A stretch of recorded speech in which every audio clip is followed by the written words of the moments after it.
The players who consistently work with me and consistently train on their own are the ones who are the more confident, right? They start walking around with a little bit more swag, and that's not on the field, that's off the field, because they're confident in their own ability because of the reps. And we've got a thing where reps equals gains. The third component is putting together a plan, but the plan should be, and I would be interested to hear how you work this with your players, as to focusing on the things that you can control. You know, a plan is based on what you can control. So with me, with the players, so we have them go through that process of analysis, right? Like, where am I right now? Yes. Okay. And then we have them write out, where do they want to be? Yes. So from now on, I'll be like, we'll make it more short term. Like, where do you want to be? How are you going to get there? And the focus on how you're going to get there is very, very individual.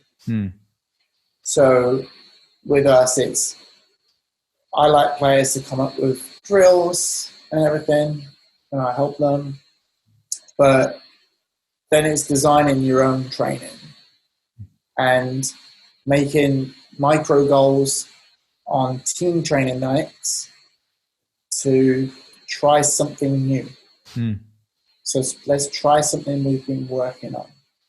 So whether that is, you know, receiving the ball with the outside of your foot, so your first touch curves and goes around the player pressing you, you know, make that goal to do that in practice. And I do that for many reasons, the most being mentally, as soon as it works once, it's usually locked in. Yeah.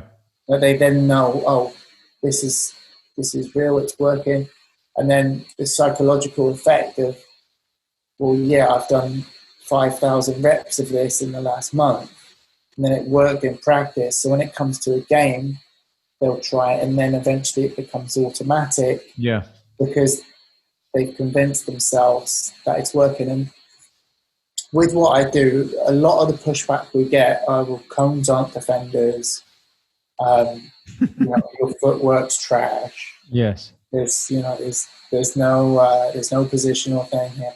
And what people don't understand is, and no one's ever come back at me with this, as soon as I say this, everyone goes quiet, the psychological effect of everything that we do, so the analysis, the goal setting, the planning and the execution, that whole process, the psychological effect that has is self-belief.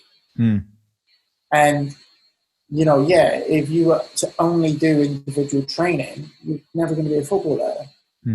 But if you can spider web it all together, then anybody who discounts training on your own is a fool, you know?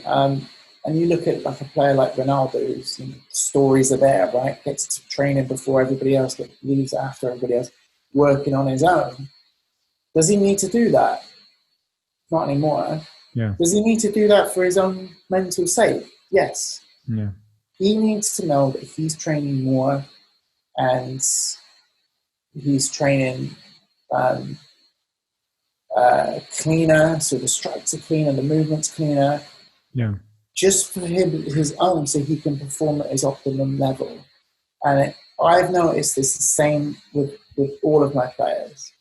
The players who consistently work with me and consistently train on their own are the ones who are the more confident, right? They start walking around with a little bit more swag, and that's not on the field, that's off the field, because they're confident in their own ability because of the reps. And we've got a thing where reps equals gains. Yeah.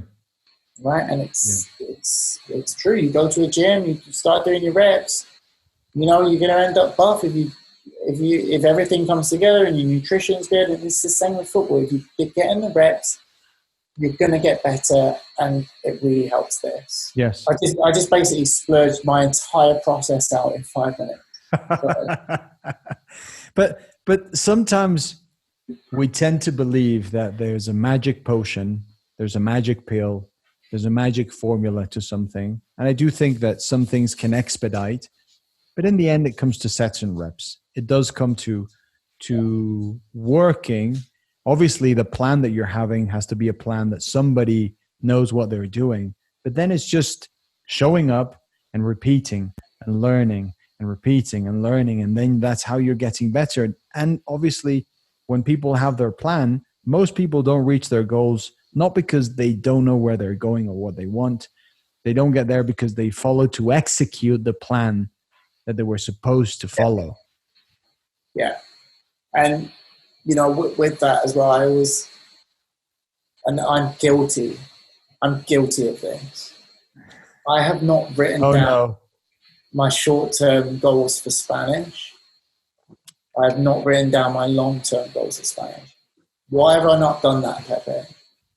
Because you have no pressure. There's no need, really. And I've got this massive fear of failure. But when I write it down... But imagine, I would say that, yes, there's a fear of failure. I agree with that. But I can assure you that there are many things in your career that you've been afraid to fail, your profession. But there comes a moment when you have to do it. Yeah. You don't show up like selling. Selling is nerve-wracking. But when you realize and you recognize, hey, if I don't sell, that means that I won't eat or my family won't, then you have to do it. You find a way. And I believe that your example is a fantastic example of that. But it also happens in soccer. Oh, yeah, 100%. 100%. I always say to players, I'm only ever good under pressure. Yeah. This is why I want to come down to Mexico and work with a team. Yes. Because then I have to speak. Yes. Right? So if I'm saying, right, yeah, I'm going to go down in a month, I'm like, well, I've got 30 days. Yeah. But, and I know I'll get like a decent amount-ish to not look like a complete fool. And you might look like a complete fool. I don't wish for that. But the good thing is with me, I don't mind that. But exactly. As long as you're trying, people don't care, right? And that's how you improve, because the first day will be challenging. You'll feel terribly uncomfortable. You'll feel naked. But then as it progresses, you'll find the rhythm. And I think that's what most people, and I would include myself, were afraid of feeling that sense of weirdness, inadequate, uncomfortable. And we avoid it because it burns, because it feels bad. But then we don't understand that it's a process, and then it's uncomfortable, but then you start feeling okay. But that's in the process where you grow. We should be seeking that as much as we can. And it stretches us, but we have to make sure, obviously, that it doesn't break us. Yeah. Yeah, it's interesting though, right? And this is the same with players. Until they try it. Yeah.